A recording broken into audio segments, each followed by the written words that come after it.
Welcome back to another episode of, it actually has a name now, it didn't have a name before. Okay. Checking in with Chris Brown. Nice. There we go. The reason it's checking in because I always ask my clients, what are you checking in with? So Chan, I'm going to say to you, what are you checking in with today? Checking in with. Yeah, what do you feel like? What, you know? Really calm. Which is positive because I never used to be. I was, you know, I'm sure we'll go on, but I was a ratter, to say the best. Now I'm just really rational. Nothing phases me. I'd, you know, like anybody, as bad things happen to them or things that you deem are bad, but in the you know, the long and short of things, it's not, is it? Yeah. You know what I mean? We're alive, sunny outside. Here, exactly. Got a roof over my head. That's it. Well, little backstory. I've known Chan now. I don't know when you remember knowing me, but I've known you. Garlands, yeah, like Garlands. when Bedlam first launched. Yeah. Talking 17 years ago, Yeah, maybe. a long 15, time. Yeah. Yeah, like probably be like 2009, I reckon. Yeah. That was like Bedlam days. Oh, yeah. That's when I first like got from the little room into Bedlam. Into the main room, yeah. But I loved it. I used to do the first slot in the little room and it'd be bouncing and I'd go into the next door. Yeah. Completely different vibe. And that was, you know, as you know, that was heavy. Yeah, man, that was the I think there was like a period of time then, like between 2009, maybe 2012. Yeah. That was just like happening. the music was just unreal. It's like, because at the time, obviously, me and Adam pushed the music in Bedlam. There was just that much good music Mr. out. X. So like the whole deep house thing with the likes of Jamie Jones, Hot Creations, Yeah. Lee Foss, that was big.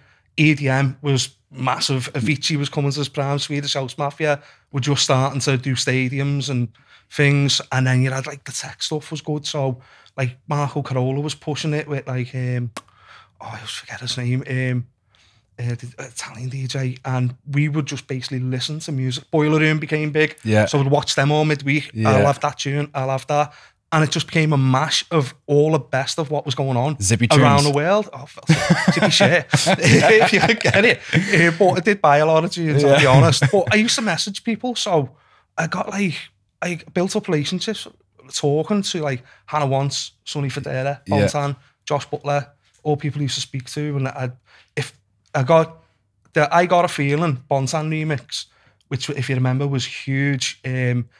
I was the third person to ever get it. I DJ'd in Cardiff with Pleasurecraft. Andy come down because they'd done the remix together and he played it and I went, Andy, you've got to give me this. I was like, gotta give me it. And I absolutely hammered it everywhere I went. Everyone, what's that? I was like, oh, it's this, it's not out yet. Yeah. And then it became the song of tune, yeah. the summer in 2013. Yeah. And was that like a stick, was it? Like pen drive? Or? It was file he sent to me because like, obviously, I think it was one of the nights I wasn't worse for wear. And I just remembered and I got up in the morning, oh, you've got to send me that song. Like, and he did say he would and he sent it. So musically, the club, we pushed so many boundaries. I mean, on a night off, me and Adam would go out. We would go to clubs and we would listen to what's going on. It's a lot at the moment. People just get a SoundCloud mix and think that's DJing, and that's not. It's not DJing now. It's not. Anyone can play rammers for an hour. Yeah. That's easy. You know, that's just a... So it's like feeling the crowd as well, isn't it? Do you know what I mean? It's like you can bring a like you say, a set together and just pick your tunes. But when you're in the moment, you just be That's like, it. this would just change the And environment. I'm like a proper house head, so I used to prefer the early sets because I would do a house warm up. Yeah. But a proper house warm up, and used to play some seriously good music. Like Frank Roger, after all, was big. Used to play. I mean, the Eddie Wimbledon remix, Crystallized, was massive in there. These are all really credible house tunes, and we were just pushing the envelope to play it.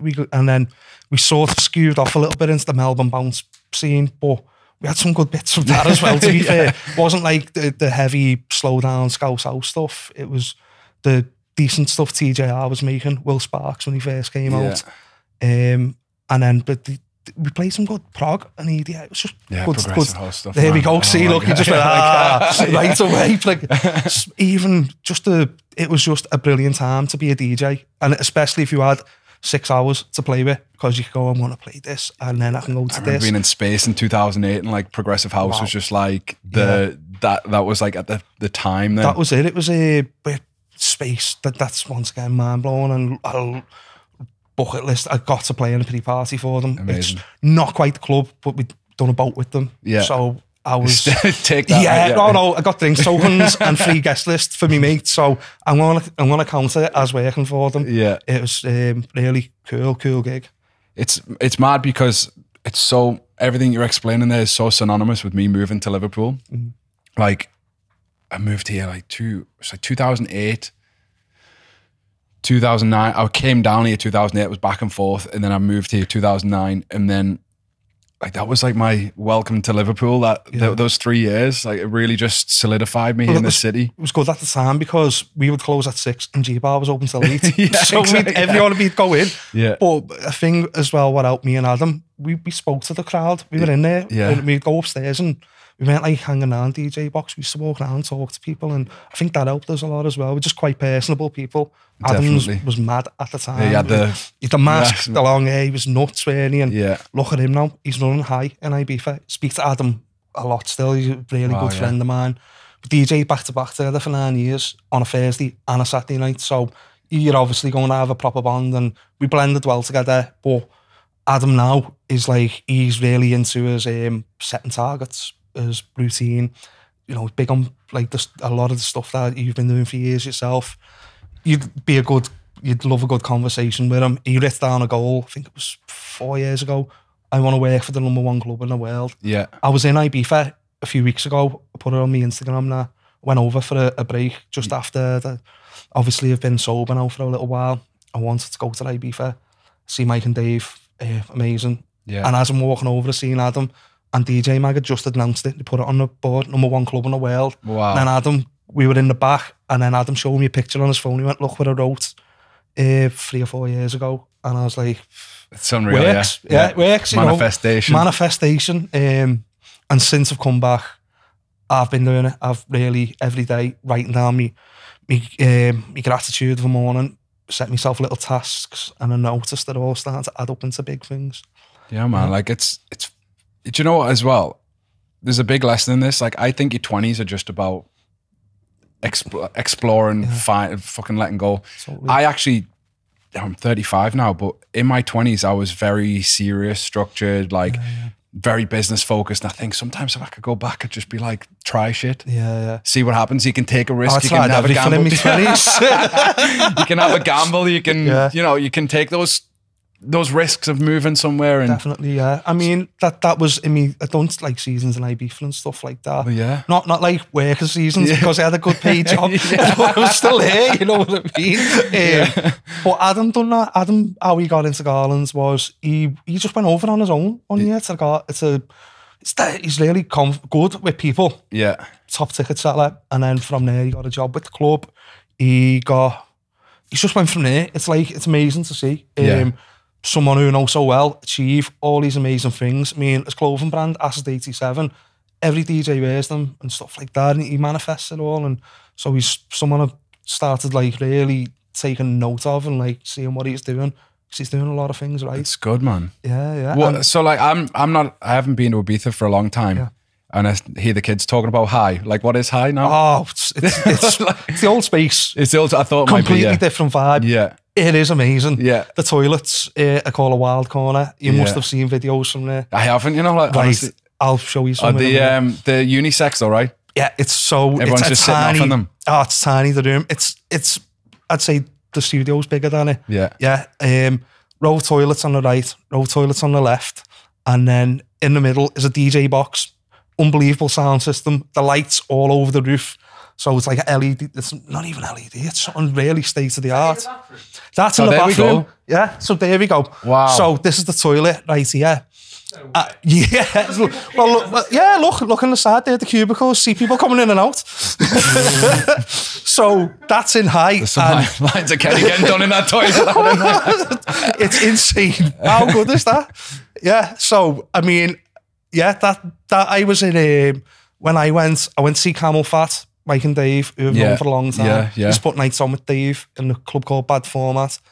To see them do what they're doing. I mean, it's unreal, isn't it? Like, it's like they're they're the number one in-house music. It's like, and they're people who have known for a long time, and to see someone do that is just amazing. I've never been one of them like negative thingy. I just so happy for people when they succeed.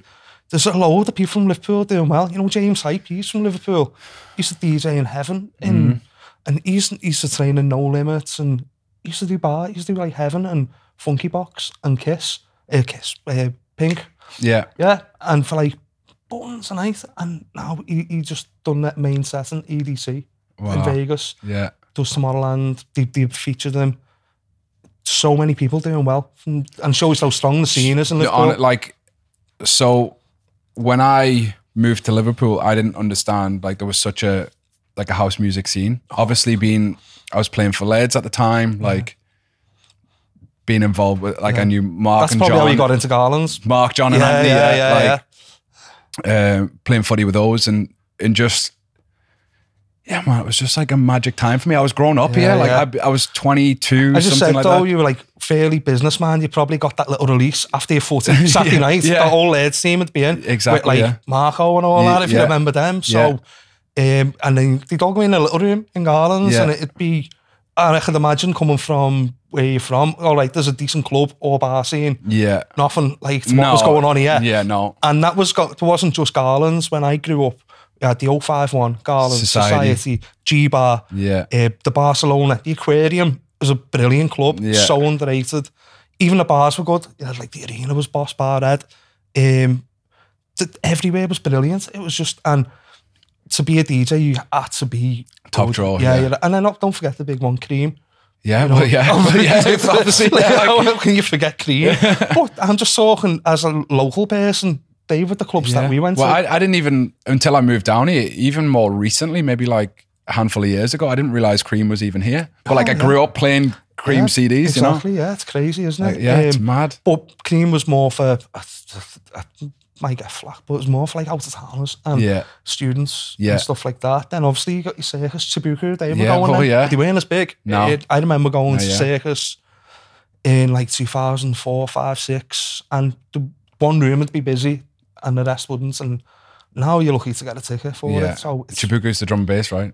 Yeah, we had everything. Yeah, and I'm like a big drum and bass head. Yeah, you really, So like Matrix and Future Bound there from Liverpool. Yeah. Where they're from? Liverpool. Are they? Yeah. Are they? Yeah. Wow. Yeah, so stuff like that. They were residents in Chibuku. Yeah, so it's crazy. Man. Once again, it's such a creative city. I mean, obviously you come outside perspective, but you know, you can just go back to it, and it's just crazy to have my own little tiny stamp on it. Man, like I respect you highly, like especially as a DJ, as a friend, as a person. Like I just think you're right there. Do you know what I mean? Like if you wanted to push your aspirations as a DJ, you're right. You're literally right there. Well, you've got every connection that you ever need. Yeah, I mean, I sort of, it's took me foot off the gas majorly due to addiction.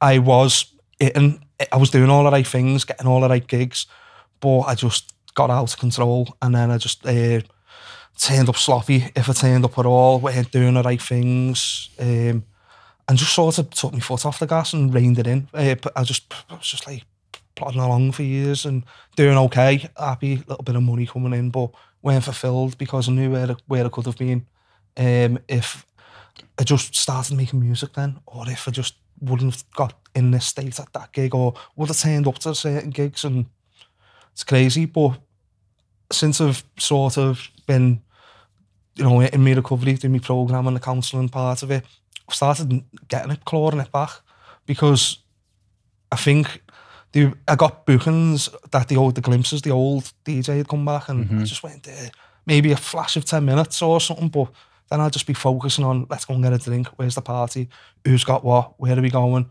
instead of just focusing on what fucking tune's next. You know what I mean? It's totally not present, and that's addiction, and that obviously affected me mental health.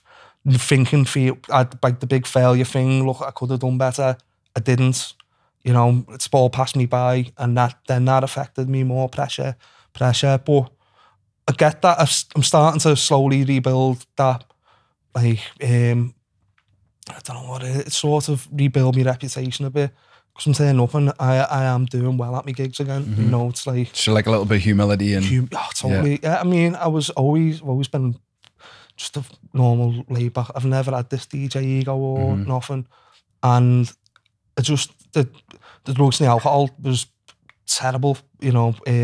It was fun for about a year, and then it just really got its claws into me and ruined everything. Yeah. Nearly took me life, let alone my DJ career, you know what I mean? I was suicidal for years. I'd say the addiction gripped bad around 2013. I had a bad breakup with a partner, full public meltdown. I stopped turning up to gigs from that because I just wanted to sit in, drink, use drugs, things like that. And just then, I got off for a bit the night in Australia, done the cruise ship thing, came back. There's cheap alcohol on board in the crew bar. I don't know if you're aware of that. There's also a party scene in the crew bar. Yeah. So every night's a Friday night, every Monday is a Monday morning. So as you can imagine, I come back with a rage and drink problem on top of the problems I had before, and mental health was atrocious, and then just really took my foot off the gas a lot, you know. Even though on the surface I'm still doing all right, okay, but I could have done so much better, mate. Well, yeah, I reached out, didn't I, when I seen your Facebook post, and I was like, I'm so sorry, I had no idea that this was all going on, you know, and you sometimes forget that you get so wrapped up in your own stuff. Yeah. But I remember seeing you going on the cruise ship, and I'm like, that doesn't it doesn't make sense to me. Like, it's got such a thing, but I didn't have the awareness. I needed to get away from here. I couldn't go on the way I was. I reckon I'd have died through probably an overdose, or, you know, drunk myself to death within a year if I didn't move away, because I was so chaotic, and it got to the point of it'd be Thursday through till Tuesday. So I'd have like one sober day and couldn't hold the job down. Garland's, I was just been closed because of the raids. And then I don't know, I felt lost. They probably kept you together a little bit in some weird way, right? Totally, yeah. Like you had the structure of Garland's and... Exactly, yeah. Every week I'd still turn up Thursday, Saturday. I had that community thing, people all around me, then that was gone. And I was like, wow, this is mad. And I found that I was going out midweek and stuff like that, stuff I'd never done before. And just when I look back now, I've got the awareness. So it just fully had its grips on me, addiction. I ended up going on the ships because I just if I didn't go, I would have died, I reckon. Seriously, I was going on like 4 or 5 day benders, fully psychotic, fully drug psychosis, mental psychosis, breakdown, everything. I was just in a terrible state for about... So when I done Australia, sorted myself out a little bit, but then I was drinking too much. Yeah. Just drinking. So you replaced one thing with the other? Yeah, basically, yeah. I was just drinking a lot every night. Spirits, you know, whatever else. And I come back and it was time to come away from there. But I don't know, I just wasn't ready for life yet. I'd say it was really tough time. And then I met Kelly, funny enough, the night to come back, my partner, and you know, she's done so much to help me, and obviously we've got the daughter on the way now. And even I would show glimpses of getting me shit together for about 2 weeks and I'd go on a bender because I was just full blown addicted, you know what I mean? And tried the moderation thing. That was no good. I was still feeling bad. Mental health was just bad. Depression, psychotic, paranoia, all effects due to the drugs, the alcohol, the lack of ambition, the lack of just a shell. Do you remember like feeling those thoughts and feelings before the partying and the drugs and alcohol? No, never. No. No. I was always just, I don't know, I was just always happy, and then I weren't, and I didn't understand what was going on. And then I just started getting suicidal thoughts daily, to the point up until recently, I thought they were normal. You know, because they become ingrained in you every day. Every day I was having them, every single day. I get the train to work every day, and every day I would think, jump in front of it, you shit house. And obviously never. But that's how much everything I've had an effect on me. And I've got a daughter there, I've got a boss girlfriend, I've got everything, but just being happy inside because of a wide range of a load of little things added up into a big problem instead of dealing with them, which is what I'm doing now. You know what I mean? Can you remember like the day where you're just like, fuck this, I'm tired? When I've had enough, yeah, I can tell you the exact moment. I can know, because I know when I reached out. About 3 years ago, I was Lee Butler does his break free, you know, obviously a lot of AVRT, you could see, and I was struggling, and because I was doing a club with him, and I went out meet with him, and then he taught me some things. So I was moderating then. So I thought, well, I'm not drinking every week, I'm just drinking every month. Yeah. You know what I mean? All I could think about was that drink on the month. So I was ratty all the time, I was bad. And then I started doing like 2 months, so I was going every 2 months, but I found it getting worse, more chaotic. The nights out where wouldn't go home, refused to go home, would go missing, was never with girls or not, and I just wasn't going home. I was just me alcohol, drugs, you know, whoever was there. And I would stay out for days, and then somehow come home, Sunday night, sleep, go to work. And the last time, it was going on like that, but I just kept feeling worse and worse and worse. Everyone was more chaotic, blacking out, hating who I was, hating what was going on. The last time I was early this year, I went to do a gig in somewhere. I had an hour's break and a gig in another club afterwards. In the hour's break, I text someone who I know would party with me. So I ended up meeting them, bought, you know, drunk, basically got really hammered on drink, got drugs, stayed out until about 5 o'clock the next night, I think. I just don't know. I was meant to go for a meal with my family and I let everyone down yet again. You know, where is he? And I just woke up, I got home, got my head down, seeing all the messages on my phone. Head was bad, and I just put my head, I was just sobbing, and I thought, I can't do this no more. So left where I live, walked past my daughter's room and went to the place to kill myself. Went to do it and just pulled out last minute. Was checking train times and stuff like that, and this is early hours in the morning. Then I've come back and just finally went like, that's it. I can't ever do that again. So it's close, you know what I mean? You don't really, I've always had the thoughts, that was the actions, and I reached out to, so I always laugh because I reached out to Lee, Mark, who does Break Free, the Instagram, the Facebook, the website, and I was like, I've had enough. I've had enough now. I can't do it. I said, I'm going to die. I said, I'm going to die of either an overdose because I'm going over the top every 2 months, or I'm going to kill myself, and I'm more likely going to kill myself soon. So I reached out, and since I reached out to them, the skills and the things they learn about the addictive voice, AVRT, it's a technique developed in America. It's about your addictive voice. You don't know if it's there or until you become aware of it. And now I'm fully aware of it. But to me, it presented as images. So yeah, a lot of, explain AVRT, the images is, you had a text going on a night out, you look at it, what's the picture in your head on a night out? Sitting there in the bar, and I laugh at your mates, new clobber on, new trainees, haircut. Nah, the fucking reality is me at a train station want to kill myself. Yeah.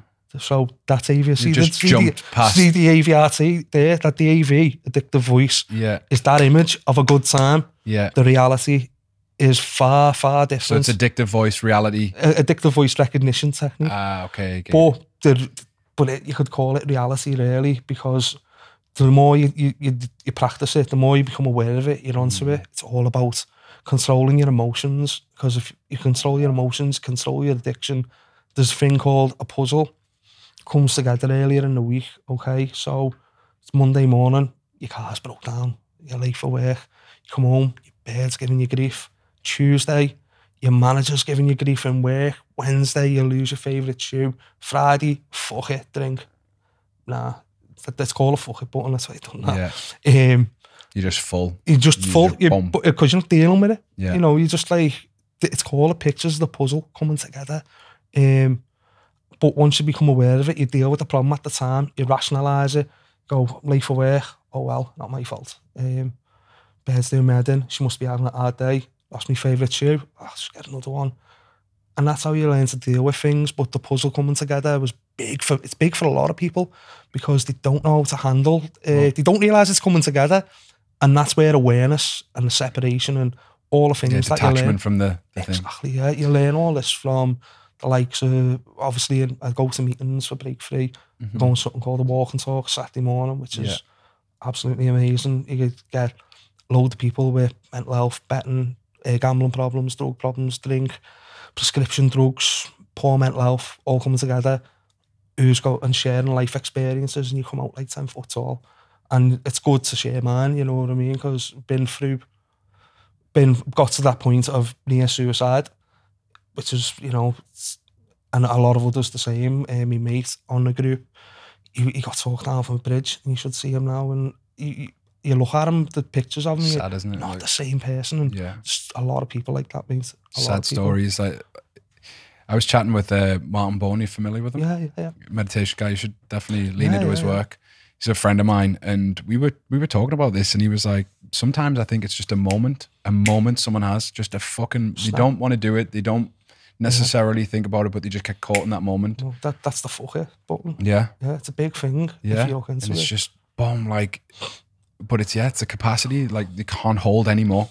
That's it. I'm full. They're not doing anything to release other than drink, drugs. Partying. It's no release. It's not regeneration. It's not nourishment. Why are you rewarding yourself? Reward with misery. Yeah, it is misery. You know, for me, a lot of people, most of the people I know can have a drink and go to work, and they don't take drugs. They don't get suicidal thoughts. They just they can relax with it. For me, it's not a good time, and I couldn't stop. I didn't understand what was happening.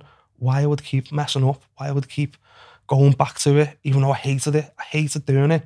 And I'd be white knuckling because I was terrified that I was going to drink again. Yeah. And the puzzle be coming together, and now I'm aware of it, I'm onto it. And I spot the AV in my head, and sometimes I laugh out loud because it is a thought. You break you hear this thought of, go and get a bevy. You go, ha. But I know you don't drink, do you, or not yourself? I have done. You have done in the past. You've stopped yourself now a little bit, yeah. But do you know when I said about that image of the night out? Yeah. That's a big one. They all go, yeah. So I call it the Instagram highlights story. Yeah. That's in your head, the night, but that's not the reality. It's not the reality, no. No. Yeah. Well, it's interesting that you say, like, I'd imagine there are more people that have a bad relationship with alcohol than they actually even realize. Totally. I had a big time off alcohol until recently. The sun came out and I was just having a couple of pints. And then I went to Paddy's fight. Okay. With my dad. My dad's had a few months off drinking, and we had a few beers at his after party. Okay. I woke up at like 7 o'clock in the morning. I had 3 bottles. Wow. Woke up at 7 o'clock in the morning. I was like, I don't feel good. Like, I feel off. Yeah. And that was enough for me to be like, I'm done with it. It's not serving me. And that's on a low level. Exactly. But I think, like you say, once you get a level of awareness around behaviors, you're almost, when you're saying the puzzle, there's almost like you're seeking out things to engineer how you can justify your behavior at a weekend. Totally. Exactly, yeah. And that you're like lining things up. Exactly. So the puzzle. Yeah, exactly. It's a great analogy, isn't it? But it's true, because you think, bed's doing my head in, job shit, I need to do something, need a release. Why not go for a walk? Yeah, man. Why not? I can't go to the gym. I've got a back injury. I'm getting surgery this weekend, funnily enough. But a lot of people then overcompensate and they go, I'm not drinking, and they throw themselves into the gym. They cross addict. A big one is, people go, well, I'm not drinking or smoking, drinking or taking drugs. I'll smoke a load of weed as if it's healthier. Yeah. And it's not, because you'll say to them, all right, well, don't smoke it tonight. And they go, well, why would you do that? Go, well, it's not addictive, is it? Yeah. It's not. Yeah, it's not. I don't think it's a substance that's addictive. Yeah. It's the state that it creates. Exactly, totally. Yeah. So people think, it's not addictive, but it's definitely, it's not supportive of good mental health. Totally. And it's all about being comfortable and like happy with just, if you can handle problems and be rational, I suppose it's being more stoic in life. Makes life much easier, you know what I mean? I was in a Ushuaia the other week and talking to me mate, and he said, why just told him the story? That's mad that 3 of my mates have killed themselves, who I know. And I went, I know it's sad, isn't it? And he went, anyways, you want a mushroom? And I went, I don't need anything. It's hard for people to wrap their heads around. You don't need anything to alter your mood. If you're in a good mood all the time, I'm not saying I'm always in a great mood, but me worst day sober is better than my best day when I was taking drugs and drinking and stuff like that. You know, my mental health was bad. So you don't need, if you just wake up and you're completely calm and content and peaceful, you don't need anything. And I outlasted a few of them, to be fair. I was in the high toilets till like 4 a.m. Well, yeah, on Red Bull. Diet Red Bull 1, Diet Red Bull 1. Energy management's like a big thing that I talk about. And if you're hungover, you're tired, you're low on energy, you're going to be low on mood. Totally. And then that's when the problems start really kicking in. Easily. And your capacity to hold stuff is very limited. Yeah.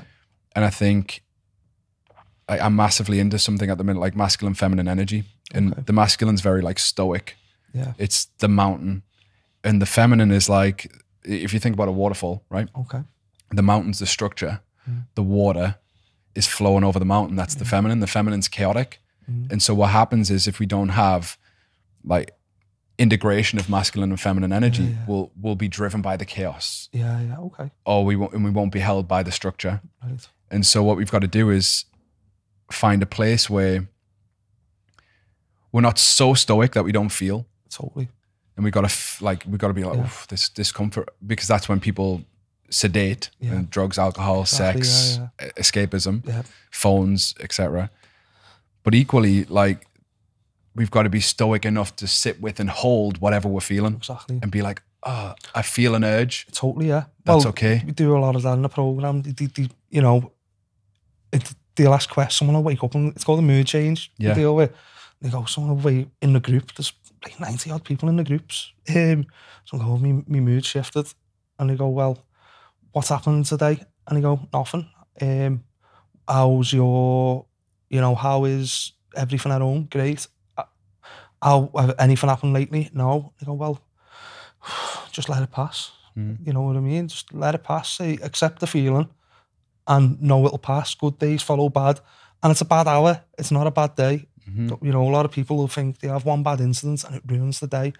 Just got to let it go and let things go. And, you know, you learn a lot of this. I've learned a lot of it. You're big into like bringing, I know you're heavily into it, and I'm just starting to get into it now. But it's amazing. Because I was just fully driven by partying and drinking. And it's music. Environmental as well for you, know. Totally. Like my environment was, I owned a gym and I had a lot, that was my environment, where yours was, your work was the party. That's like, yeah. I mean, sometimes I would DJ and I'd go till like 1 or 2 in the morning. And then I'd start drinking. And I'd be like, I'd wake up the next day going, why did I do that? Yeah. And that's because I realised I was proper white knuckling up until that. Because waiting for it. Waiting for the excuse. I just finished, bang. Yeah. Why not just go home? Why not get some food? Why not go and treat yourself with more sleep? I mean, nourishment. Exactly. And my sleep now, and it's not sleeping longer, but the quality of sleep is so much better because I'm not sleeping off a heavy weekend. Last weekend for Pride, I DJ'd up in Alderley Edge, came back, DJ'd the Pride G-Bar stage, went to do a private, back to G-Bar after hours, about 18 hours, and then just had a sleep. And now, if I'd have drank and used it all the time, I'd be lit off now. Yeah, still. Yeah. And, Ed would be in the bin, I'd have ate a week's worth of chippies, and I'd be like half salt and pepper, you know what I mean? I would, I would have messed up with my partner, and I'd have missed something. So once again, that's financial costs as well. People think with to do with like everything going on there, the financial costs, the money that you spend on the substance, that's not the case. It's always the aftermath. It's like the likes of a takeaways for a whole week because you cannot be bothered cooking. You don't want to eat anything healthy. You just want to stuff your body with energy, just fat, sugar, salt, whatever. Satiation. You've upset a partner, you've upset your family. I'll buy them something, smooth it all over. Let's go for meals. That night out is now costing you the week afterwards and stuff like that. Financially, emotionally, physically, everything. Spiritually, it's not half. Yeah, another weekend of broken trust, broken promises. And that word spiritual, like so many people shy away from. I just had a phone call with a friend this morning. He's like, his business partner's so stoic. He mentioned spirituality and he's fucking loses his shit because he sees it as weakness. But like spiritually, it just means it's the karma in your life. It's the balance. It's the peace. It's the Yeah, totally. Yeah, I mean, the one when I joined Brave D, what do you want? I said, I just want to be peaceful. I said, just want peace of mind. My mind was racing 24/7, constant panic state, constant thinking ahead, constant worrying, constant anxiety. That's gone now. But it feeds the addiction, feeds the drugs, the alcohol, which in turn feeds that. So they just... It's a vicious cycle. Vicious cycle, yeah.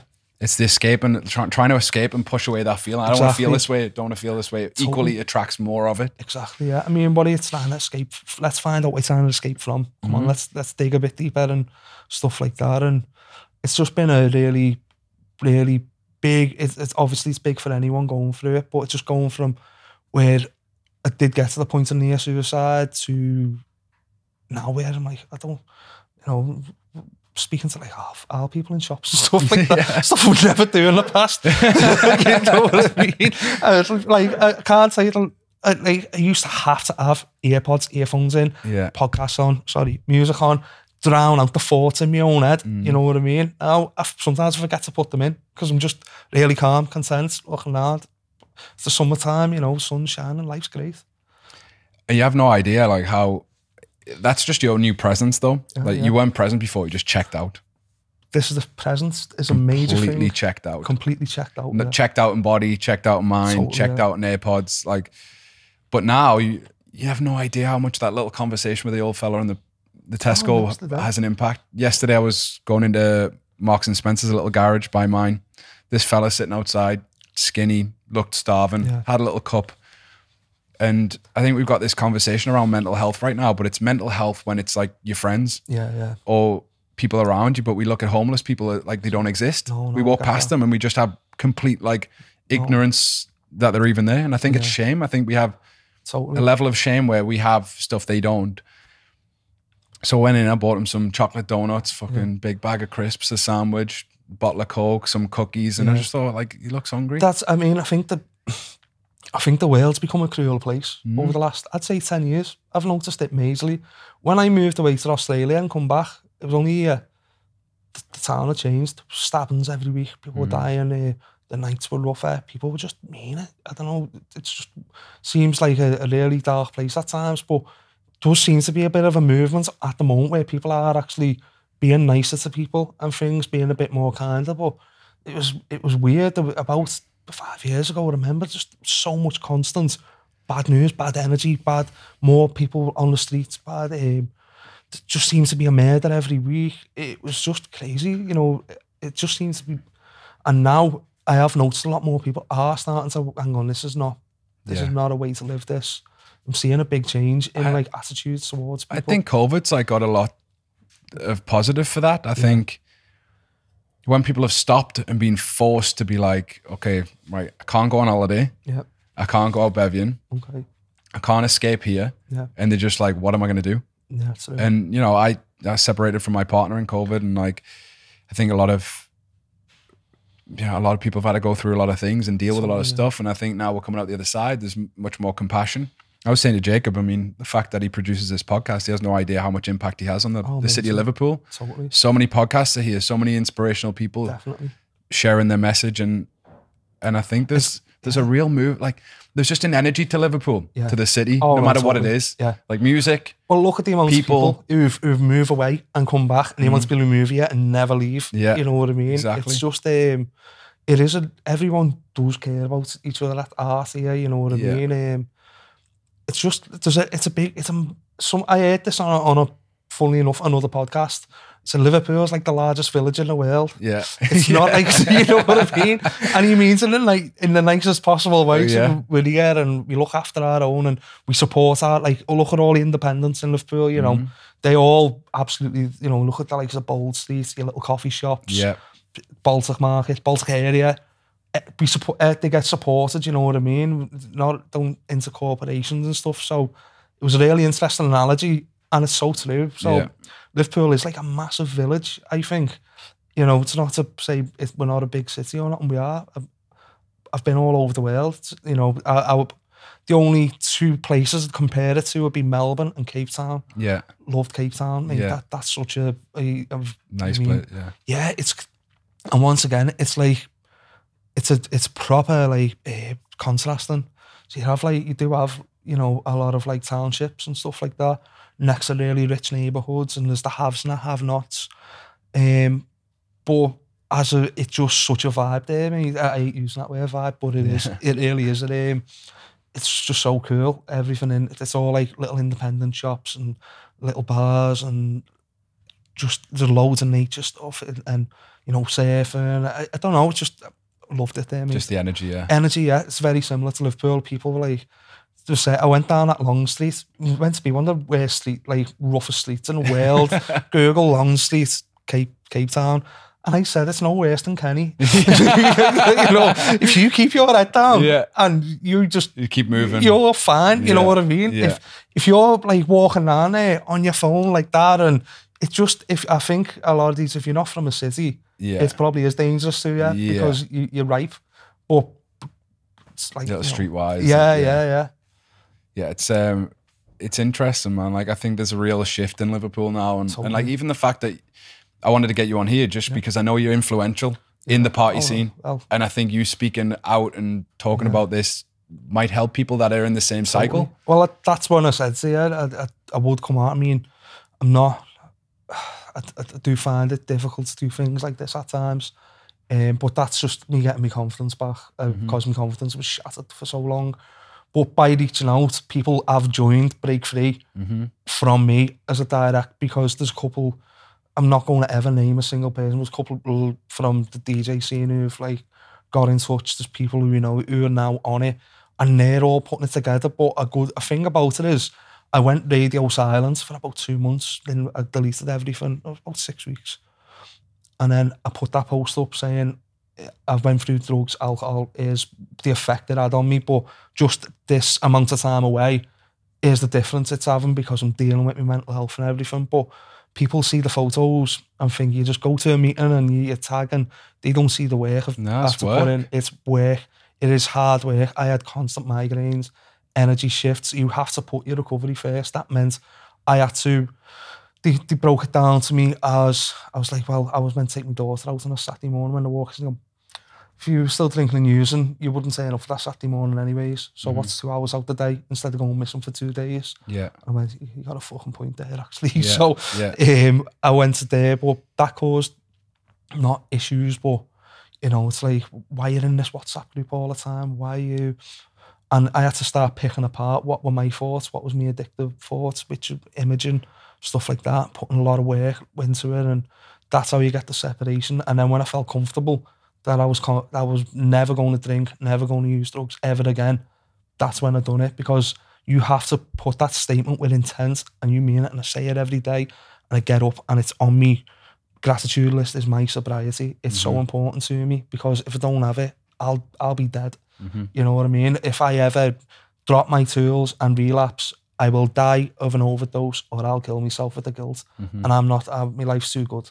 You know what I mean? My life is, I fucking love my life. I had a belter weekend, DJ'd with Graham Park and Stu Allen, who were like, I grew up on Stu Allen tapes, Piccadilly Key 103. You know, I get to spend, it's a dream job DJing. I've been to like IB for DJing Marbella the other week for my mate's wedding, which was unbelievable. Done Silverstone the other week, didn't I?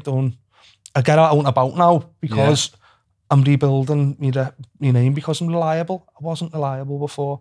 If you're not reliable, you're not flexible, you're useless. Yeah. You know what I mean? It's good for you to like really reflect and accept. Here's something that I think, and I've experienced myself, men beat themselves up with shame and guilt probably more than anything, and I think that's what really takes men's lives, because their pride is gone. Done a lot of work on that. So I let me family down a lot. You know, my daughter had missed special occasions due to drugs and alcohol, staying out, and don't understand what and then the guilt would always cause me to leave, because I was feeling bad all the time. I just felt that bad. I was constantly just couldn't get over that. I'd do that to someone I love so much, you know what I mean? The guilt, the shame. And then I had to do a lot of work with a counsellor called Wal, who worked with Break Free, and he helped me get the separation. That wasn't me, it was me addiction. I'm not taking any responsibility. That was me. I hold my hands up, you know, but I'll never do nothing like that again. And I've let go of them now, but that was the hardest part for me. You know, when you get super things, I wish I never said that when I was 15 at the corner shop and stuff like that. But imagine proper serious things, like missing the special event for your daughter, you know. So I would constantly be thinking of the things I was doing wrong instead of the good things and beating myself up. That's a piece of the puzzle together. Have a bad week, let's have a drink, bang, again. Well, and also like sometimes it's easy for people to forgive you, but like the residue of you not forgiving yourself is actually the thing that drives it. It's the hardest thing to forgive yourself. It really is. It's and it does take work. It takes a lot of work. It's like acceptance. You can't change what happened, and that's it. What's done is done now. But once you let go of that, that's where the peace comes from, because the state of inner peace and the peace of mind and the just relax, like the weight of the world's off your shoulders. Like a lot of anxiety, and I'm only speaking from personal experience and working with people, but a lot of anxiety that we experience is often behaving out of alignment with what we believe our values are and how we want to show up in the world. So if we're behaving in a certain way, but we think we should be a certain other way, or like we believe this is who I am, but this is how I'm behaving. That gap between those 2 points is where anxiety breeds. Definitely. Totally. Yeah. I mean, I think a lot of that was like, I should be here with me DJing, and I'm miles behind. And that would weigh on me. So I'd turn up to gigs and I just wouldn't really, I'd do a good job. Wouldn't do a job as good as I could have done now. I mean, still do a decent job, but I would tick boxes instead of just tick boxes. Wasn't present. I always put this analogy down. I did say it before, but when I'm DJing, I'm like, I used to think, right, if I play this song, usually man with the red face, I can run to the toilet, run to the bar, get on the phone, get something, and come back. The crowd won't want to listen to man with the red face that time. So it'd clear the bar, kill the atmosphere. I'm not sitting there thinking, who's coming in? When can I get a drink? When's this? That DJ's late. I'm just thinking, what songs that work? What's next? You know, and it's all about being present and grateful for that moment. And DJs, and it's like such a thing that you're responsible for the energy of the room. Totally, totally. And it's easy to get it wrong, you know, but you can just whip that tune out. You can just go, right, that didn't work, I'll just wait for the first breakdown and have something that I know will work, and then you rebuild it back. But I'm lucky to play in front of a lot of crowds where I can feed off. And I can also like relax a little bit, because I sort of know what will work. And not the same songs, don't play the same songs every week, but I know what will work and won't because of the experience I've got.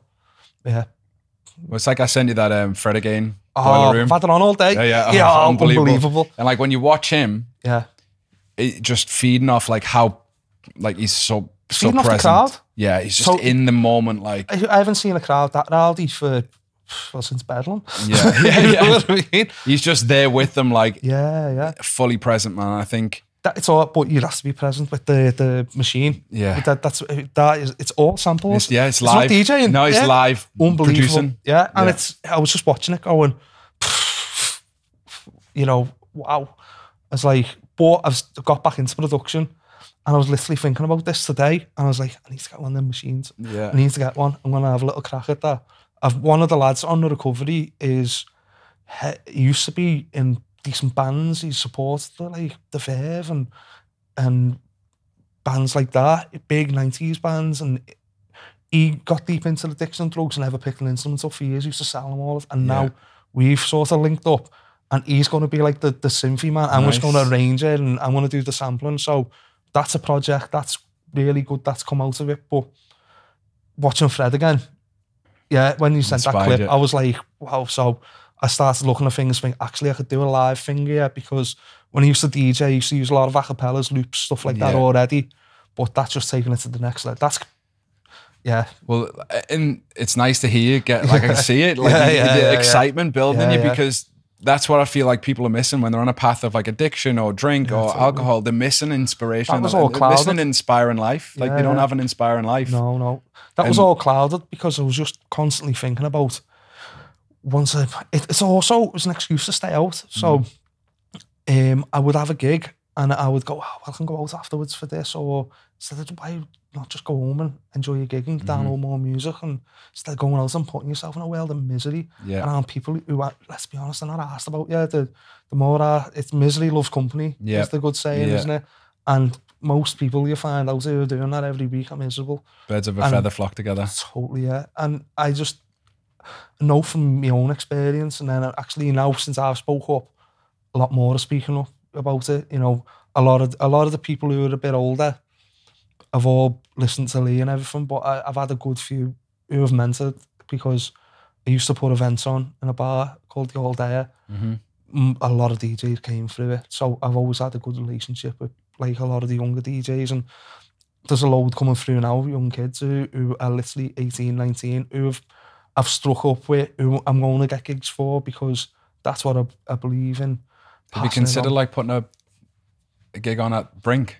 Like a sober gig? Okay, so I've just sold out a sober boat party. It's in Chester on Friday. Yes, so love it. Done that. I'm in talks now with the biggest sober DJ in the world to come and do one of the best venues in the city, but it's only about 300 cap. I've spoke to the agents. I've bargained them down. I'm just waiting for a date on the venue. That'll be announced soon. That's going to be called a Sobriety Society. Love it. And more so looking at setting up like a brunch, an afternoon brunch, but no alcohol, obviously. More like an afternoon tea, I suppose, with a bit of house and disco in the background. I've got my own little event, so I've already done that. I'm well on the way. Love it. I've been working on this stuff in the background, so all this creativity, ambition came flooding back. Stuff that I just numbed for years, because I was just turning up for money, turning up to get out the house, turning up, oh, maybe this week will be different. And now I'm doing it because I love it. And yeah, with the boat parties Friday, literally bought a load of props today for it, or like inflatable stuff.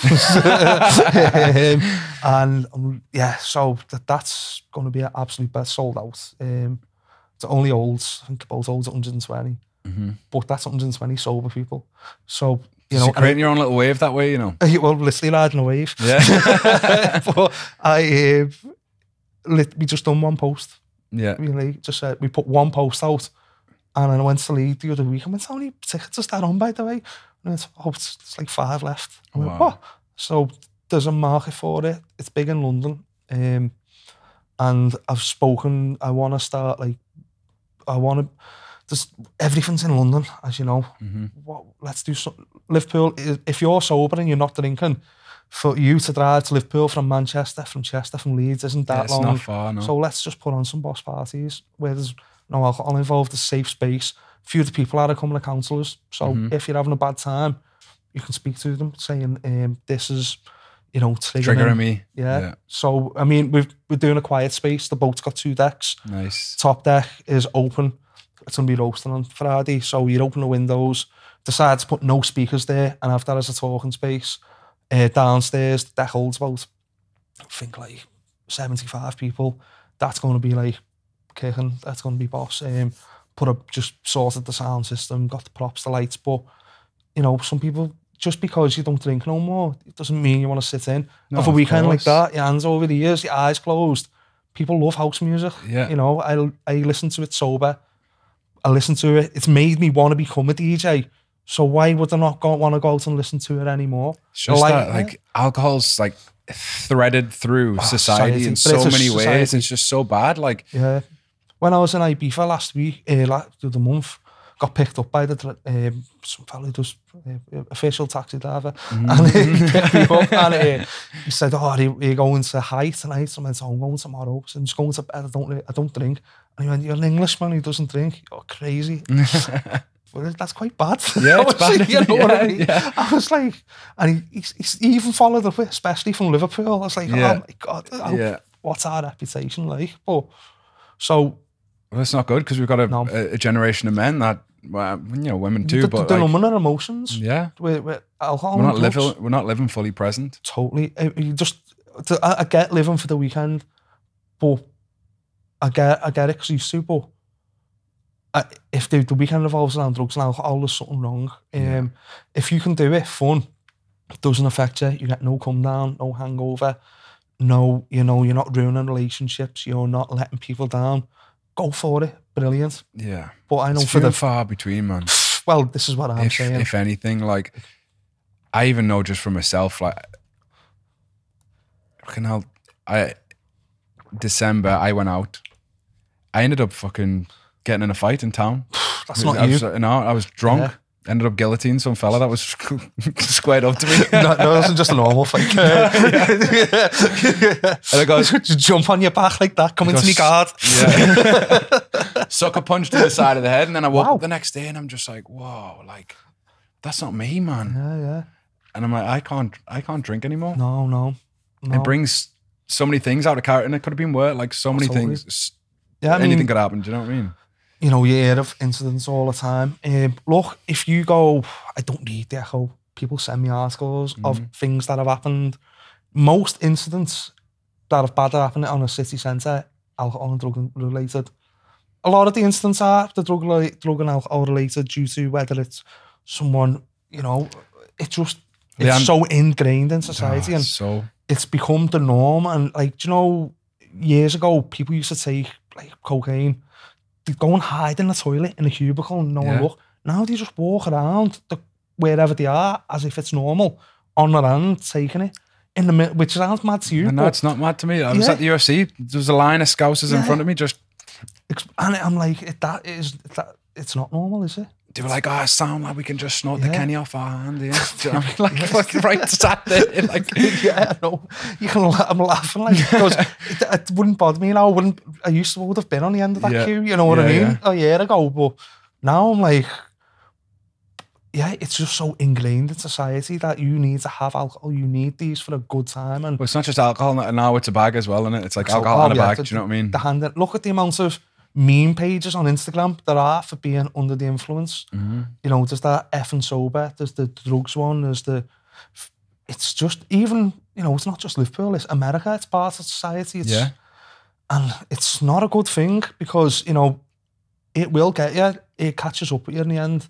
I used to say, I used to try and put a light spin on it and joke about it, you know, I'm like an Olympic level athlete. I've put too many miles on the clock. You know what I mean?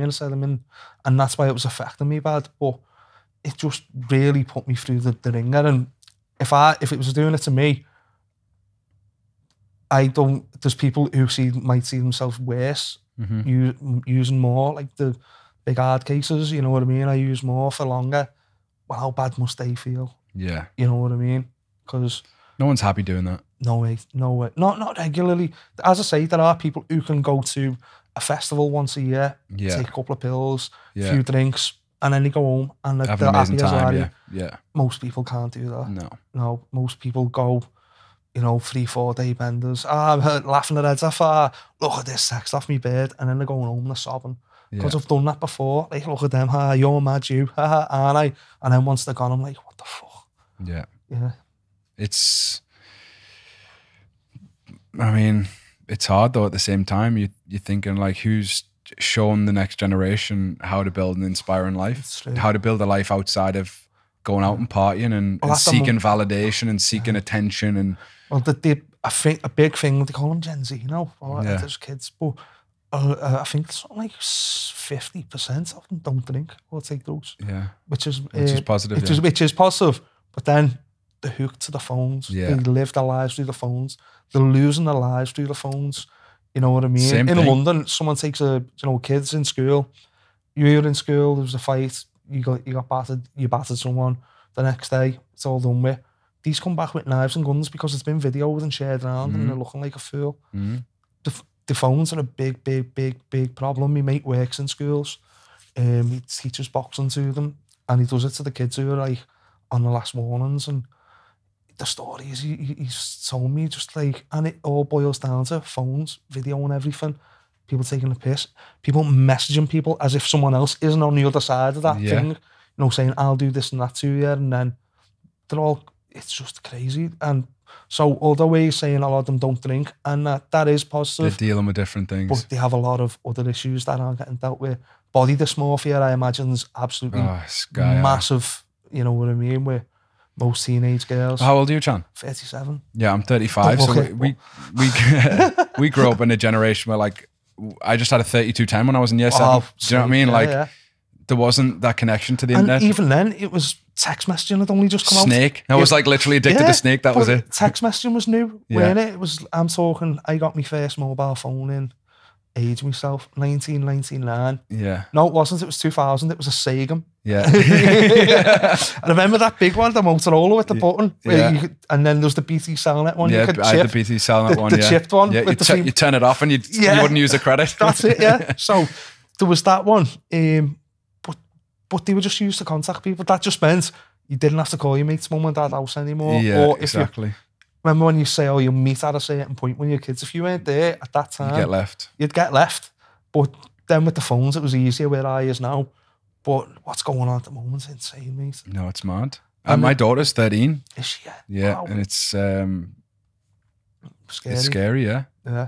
I actually am still trying to figure this out. Like, how do I actually navigate this? How do I support her? How do I get her off her phone as much? And I mean, like, listen, I had PlayStation when I was a kid. I'd play on it, but it wasn't on the same. Yeah, exactly. It wasn't on the internet with other people, and it wasn't like as like at the moment. There's this thing going on with people who are like teenagers who are DJing house, and they play like 30 seconds of a song and then something else. I call it 5 tunes in 1 tune, 3 minutes long. Yeah, it's like ADHD DJing, and that's everything's everything is just too stimulatory at the moment. Computer games, phones, filters, house music, radio, telly, content everywhere. Fucking chill. There's no place to relax. I can understand the world getting on top of people, and then but that could once again lead us to whether it's addiction in drugs and alcohol or whether it's gaming's an addiction. There are people who are wasting their lives on trying to get like in the top 500 in the world on a game on one night, and they think they can make a career out of it. And the large proportion. No backups. No backups. Nothing. The world's a different place, and there's more competition for everything. Jobs like that are one in a 500 million or something to be a top gamer or top streamer or a YouTuber. It's been done to death. Yeah. So don't have a go at that unless you're really unique. Yeah. But it's hard to tell kids that because that's all they see. Yeah. They've got, role models. That's it. That's all they see. Their role models are YouTubers. And well, look at Jake Paul. Bad Blair, isn't he? Yeah, exactly. Why would anyone want to be like him? You know, and these TikTok challenges and just look at TikTok fame. TikTok fame. Boom. Remember viral videos when we used to watch them? So maybe that Charlie bit my finger. Remember that big for like a year? Yeah, TikTok, they're big for a day. Yeah. You hear of a hype thing coming up and within 2 days they're gone. Yeah. Them Island Boys, remember that was big, them 2 lads from Florida. Now they're like gone. Yeah, exactly, they would have been huge 10 years ago. They'd got it elite. They were like Jedward, I suppose. Yeah. Well, yeah. They'd got a year out of it. And that's the world today. Just speed. Speed. It's just no one. 15-second pieces of content. That's all people want to watch. Yeah. Boom. No boom, one's. boom. The world's going too fast. You need to look like. That's why meditation, stillness, peace, like personal nourishment. I think, like resting, we don't rest anymore. Like we literally see sitting on the couch, scrolling our phone as rest. That's not. It's not rest. It's not nourishment. No. Get yourself out into fucking nature. Totally, yeah. Sit. One of the things I'm trying to challenge myself to do right now is to actually sit for an hour and do absolutely like nothing, like present. That'd be tough. It's hard. It's harder than you think. Like at least once or twice a week, sit, completely present, no book, no phone, no TV. Like, just that's it. Because that's actually the true essence of being. It's definitely like that's all we had like hundreds of years ago. Yeah. But now we've got so many tools to escape. Like we don't actually recover and regenerate. We're just constantly stimulated. I think there's a lot. People don't express gratitude enough nowadays. Don't realise how lucky we are. You know what I mean? It's just people just seem to expect and want things, and I could have that or I should have that, and it's a mad one. I think the gratitude links in with that because no one's happy with what they've got. They're looking on Instagram and seeing that person's got this. I've done it before. I've seen for no reason at all been on my Instagram, seen a someone wearing a belt, a pair of trainees, love me trainees. And I'm like, I'll get them. Yeah. And then within moments I've spent £400 and I feel bad. I'm like, Yeah. well, that's a lot of money to spend on a pair of trainees. Feel negative. That's a piece of the puzzle. Shame. Yeah. Shame, guilt, shame, you know. You think I've got a family and stuff like that, and thinking I'm spending that much on myself. Something you don't realise that. So many little addictions like that. Absent-minded. Yeah. It's so absent. Dopamine hits, dopamine hits, dopamine hits, dopamine Chasing hits. dopamine, exactly, yeah. I do a lot of stuff like that about getting that dopamine fix, and you really don't need that much of a dopamine fix. No, but I stopped watching porn like nearly 2 years ago now. Yeah. Same reason. Like, I felt like it was really affecting my intimate relationships. I just felt like it was distracting. It was, you know, again, the same thing. Stimulus, too much stimulus. Yeah. Did you see, obviously, the James English podcast? That's Sophie Anderson. I didn't see it now. It's harrowing. I'll never watch porn again. I wasn't big on it anyways. Yeah, no. I'll never watch it again. Yeah. Mate, it's absolutely, it's really bad. And that's all I see now. I see the trauma. Yeah, trauma. Like, you know, the trauma in that generation. I could hear this girl's, the woman, she'd been abused since she was 8, but she was, I could hear abusers speaking through her, saying, yeah, but I loved it. I'm like, what? Messed up. And that completely, I'll never watch anything like that. Because you're supporting it in the same way, you know, you're supporting abuse essentially, and it's, but yeah, like I think that's the big practice that I'm sitting in now, is like an hour of nothing on even just on the couch in mine. It's tough though. It's very tough, mate. I'm quite albeit I've been doing a lot of self-development for a long time, I'm very busy. Like, I don't like to sit still. I don't like to be at home. And then I think, like, why is that?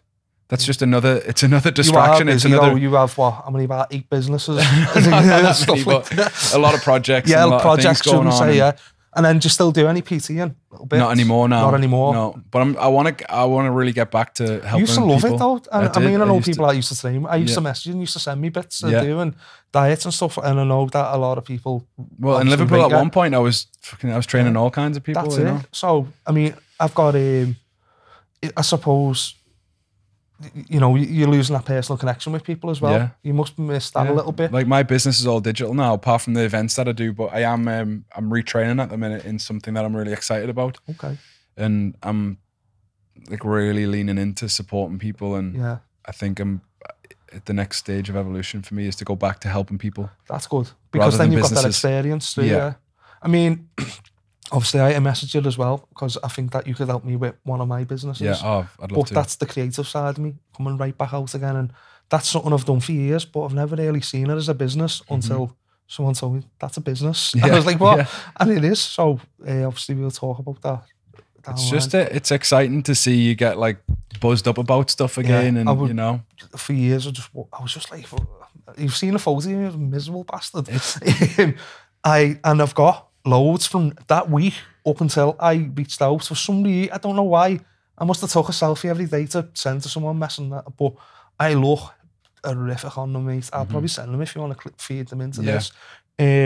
Looked miserable, and when I put it in a group, in the Break Free group, they went, what? Like, the difference, you know, and the creativity, all our ambition, all our happiness, love. Here's a messed up thing, I never listened to music for 2 years. No, 2 years, sorry, not 2 years. I never downloaded a tune for near 2 years. I listened to a little bit of music here and there because I didn't want to, I couldn't focus on anything. When I just did podcasts, audiobooks, just to drown out thoughts in my head. Hated music because I hated DJing. Why? Because I hated what I was doing over the weekend because I couldn't stop. And that was, I realised that, like, now I never have it off. I've got like mixes coming out in my ears. I just don't have the time to do them. Yeah. You know what I mean? But then you're starting to hear tunes, you'd be like, that would go with that tune, and that would go with that, and that would go with that. I've just like proper, like, really excited, and I'm always like, I've got this tune, I've got that tune, and I used to be like that, and I feel like that again. I'm saying, like, I felt like my life got paused. 2014, it paused, and I've only sprung back to life in the last 6 months. That's when, but they like, I know Mark who runs Scott, he said, see the life spark back into you has been amazing, because he'd seen how low I was at my lowest, and then he's helped me, you know what I mean? So it's good for them to see. It's inspiring for other people to see as well, that like, fuck, I can get that spark back. Like, I can just get through that little bit. It was, for me, it felt like forever. But it's only a short little... Moment to moment, innit? And as I keep saying, the comeback will be better than the setback. So, you know, now I've got all this knowledge and skills, add it to like the ambition and that's back. And I now, you know, I know the right steps to take. I know what I need to do and building up. You know, let's see where I am. Now, this has been 6 months, mate. Give me 6 years. Let's see where I'm at. Yeah, of course. Yeah, you know what I mean? It's exciting for you. Yeah, it really was just exciting. Really, really happy. And the one thing I have got now is the peace of mind and content. Peace of mind's a big thing. It's cultivated though. That's what people just expect it to be like a spark. One day I'm going to wake up and my mind's going to be in a good place. And you think you can go and generated? Do you think you get it by going sitting on a beach and you know being spiritual? They call that a spiritual bypass. It is, yeah, totally. I could get that. You have to really strip yourself down, and realise what's working, and if there's something not quite right, change it. Yeah. You know what I mean? Go with your gut instincts. Yeah, just because you do a few yoga classes doesn't make things better, you know? It takes work, like every day. But the peace of mind, I mean, it's something everyone strives for, but you have to work for it. It's not something that just you think you should be born with it. Conditioned by things, you know, trauma, you know, trauma conditions, addiction conditions, your environments, the people around you, the influences.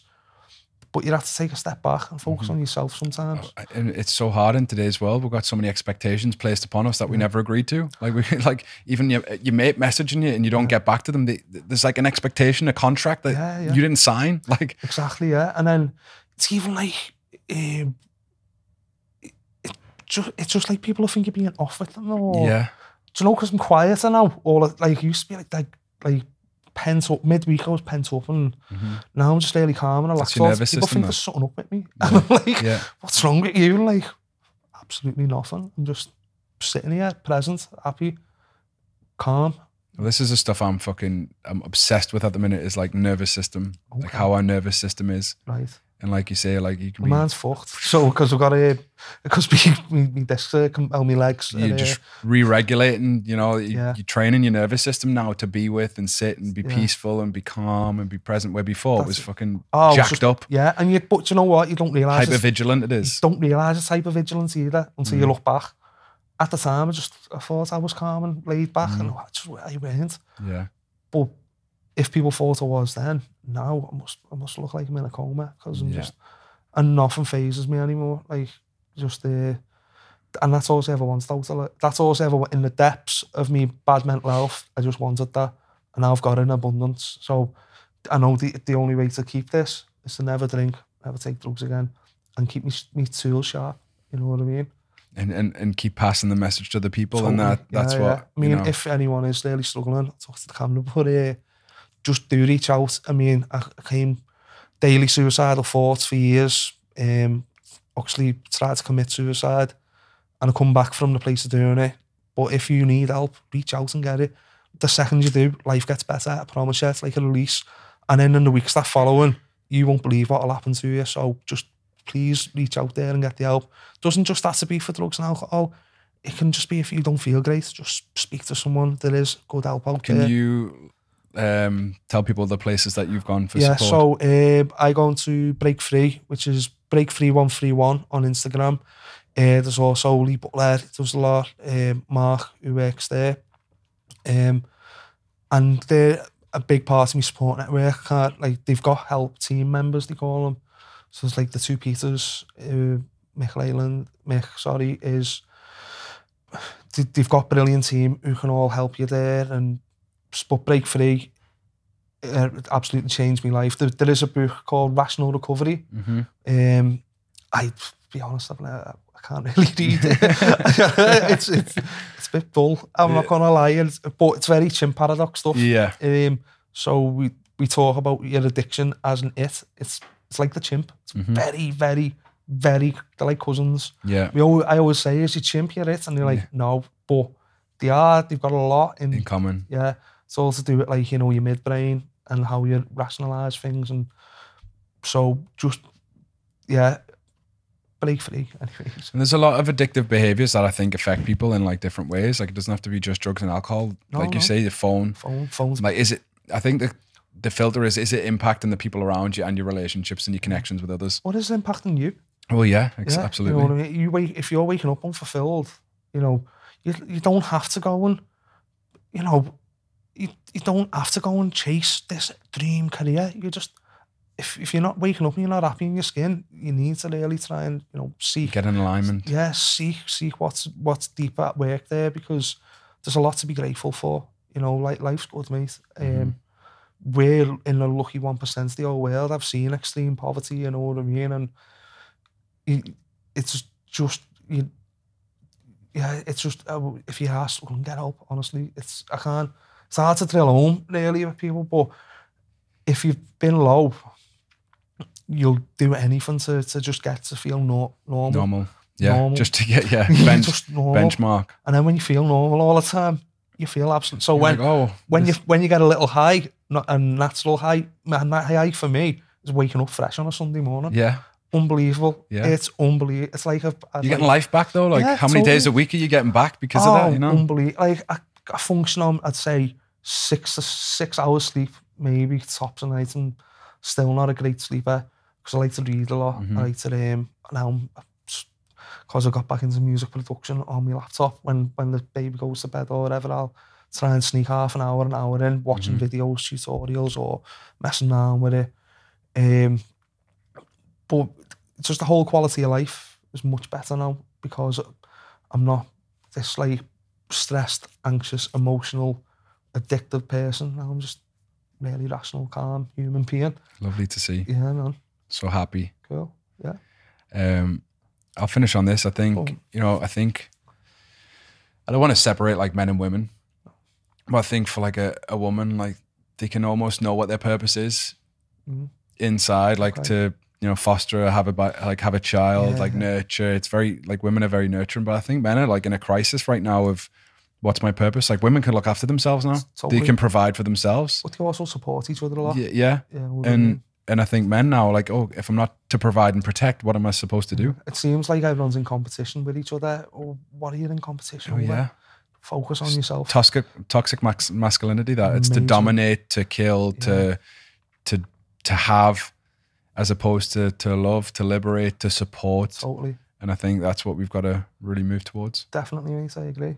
Well, thank you so much for sharing your story. And dude, I am, for one, very happy that you're still here. Nice one, mate. Thank you very much. Cheers. I'm happy to be here. Just will reiterate, please, if you are struggling, Breakfree131 Instagram, Breakfree Insta page. They've got a website, breakfreesupport.com. Just speak to them. They will, if, they deal with addiction, mental health, traumas. They're unbelievable. They've saved my life and they've saved hundreds of others, and they're just a great gang of people. So, yeah. And if you want some reading, obviously, the AVRT Rational Recovery book. Yeah. But, yeah, cool. Thank you so much for sharing. Tommy, thank you. Thanks again. Nice one.